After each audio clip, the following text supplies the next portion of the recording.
Disleksia adalah gangguan dalam proses belajar yang ditandai dengan kesulitan membaca, menulis, atau mengeja. Sebagai contoh, tulisan yang seharusnya tertulis mobil ditulis modil. Huruf B tertukar dengan huruf D. Disleksia tergolong gangguan saraf pada bagian otak yang memproses bahasa dan dapat dijumpai pada anak-anak atau orang dewasa. Meskipun individu dengan disleksia kesulitan dalam belajar, gangguan ini tidak mempengaruhi tingkat kecerdasan seseorang. Penyebab disleksia. Penelitian menunjukkan bahwa penyebab disleksia dibagi atas dua jenis. 1.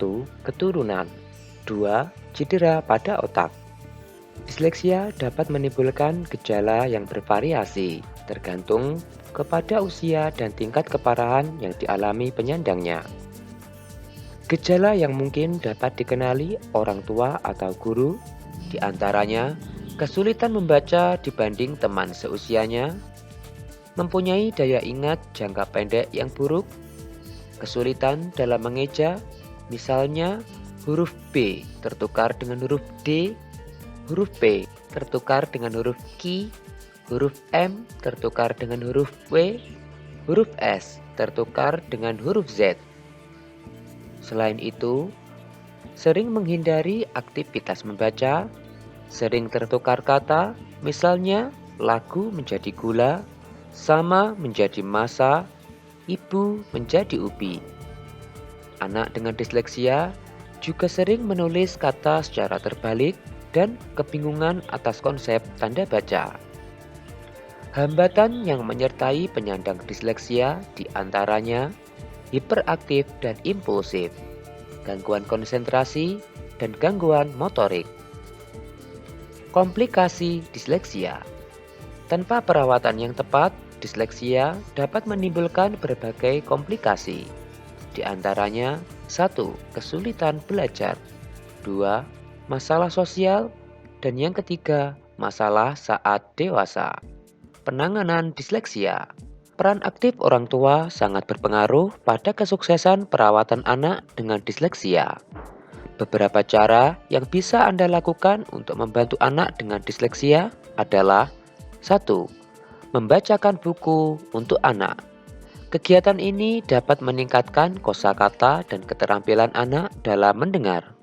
Orang tua disarankan membaca dengan suara yang lantang agar anak dapat mendengar dan melihat gerakan mulut serta ekspresi. Cara yang kedua, berbagi bacaan. Cobalah untuk membaca suatu buku bersama anak. Selanjutnya, ajak anak berdiskusi tentang isi buku tersebut.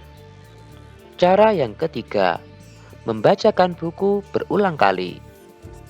Pengulangan dalam membaca buku akan memperkuat pemahaman anak.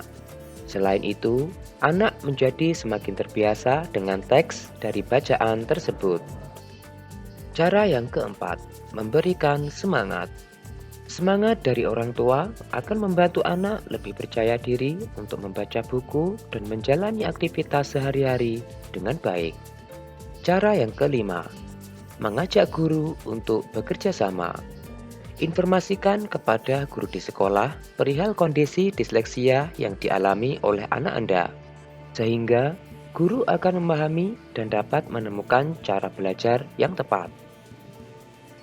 Bagi para guru pendidik, umumnya cara mengajar yang diberikan pada anak disleksia berfokus pada kemampuan untuk mengidentifikasi dan memproses bunyi dari kata-kata. Metode ini disebut juga sebagai metode fonik. Selain menggunakan metode fonik, para guru hendaknya menempatkan anak penyandang disleksia di tempat duduk paling depan, memanajemen jumlah siswa dalam satu kelas, serta mengutamakan kebutuhan individual anak penyandang disleksia. Mengingat dampak negatif yang bisa ditimbulkan, bila Anda menemukan gejala-gejala disleksia pada anak, segera konsultasikan dengan dokter atau psikiater. Oke, sekian dari saya. Jangan lupa like, share, dan subscribe. Nantikan video lainnya dari saya.